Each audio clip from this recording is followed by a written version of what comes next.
this video, we're going to learn some new kind of vocabulary. Vocabulary which you can use to modify some things.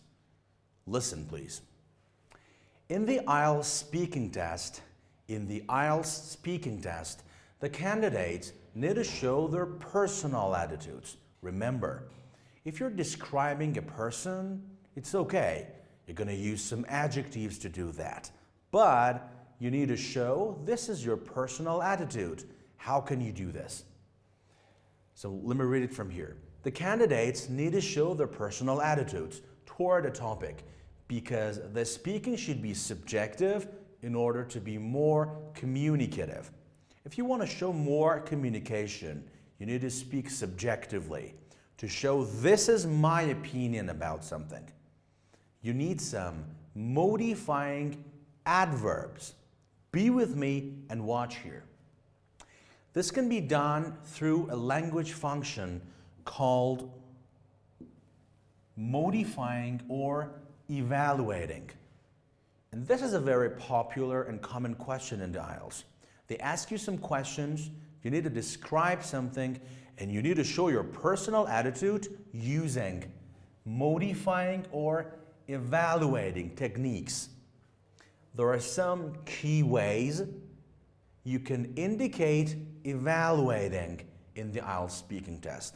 So, I'm going to teach you those key techniques. Look here, please. Look at this practice 1 to 5. Please ignore the gaps here. There are complete sentences. Look at number 1. She's outgoing and sociable. Number 2. She's hardworking. She can be impatient. She was creative. He's not reliable. They are complete sentences, but if I add something here, a special kind of adverb which modifies and evaluates these adjectives, I can have a better and more personal and more communicative response to the questions the examiner is going to ask. So I need to have a kind of adverb before my adjectives. This can show I have a personal opinion or personal attitude toward those adjectives, like she's something, she's outgoing and sociable. I'm sure you could guess. She's hardworking, all right? So be with me and we're going to learn. Look here. These are some examples of those modifying adverbs, adverbs of evaluation. This page and this page. Please pause the video here, go and look them up in your dictionary and find a good definition or a synonym about it. When you're back, we're going to listen to a file to understand them and learn them in a deeper level. So pause it here and look them up in your dictionary. All right, did you look them up in the dictionary?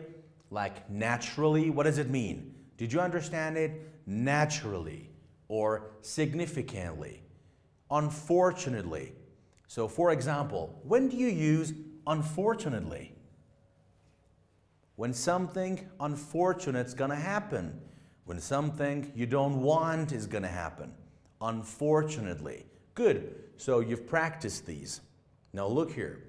Listen to the audio again and notice how the adjectives describing character and personality are modified. So you're going to listen again, you're going to find those adjectives, but remember, there is another part before them, a kind of adverb, and that adverb modifies that adjective, actually shows the level or your attitude toward that adjective. So you're going to listen. After that, complete sentences 1 to 10 with modifying adverbs you hear. So please, go and listen. Track 1. The person I'm closest to in my family is definitely my mum, Kate. We've always got on and we hardly ever fall out. I know that's unusual. She's really outgoing and sociable. She's always going out with friends and colleagues. Everyone thinks she's good fun. I look up to her because she's so hard-working. She never sits still, and she works long hours. She can be a bit impatient, though. She gets annoyed when her colleagues aren't as efficient as her. I take after her in that. I'm impatient too. And she's oversensitive, often getting offended for seemingly no reason. 2. My cousin Kieran and I grew up together. We were inseparable. He was so creative. He'd always think of new games we could play and make up these stories to make me laugh.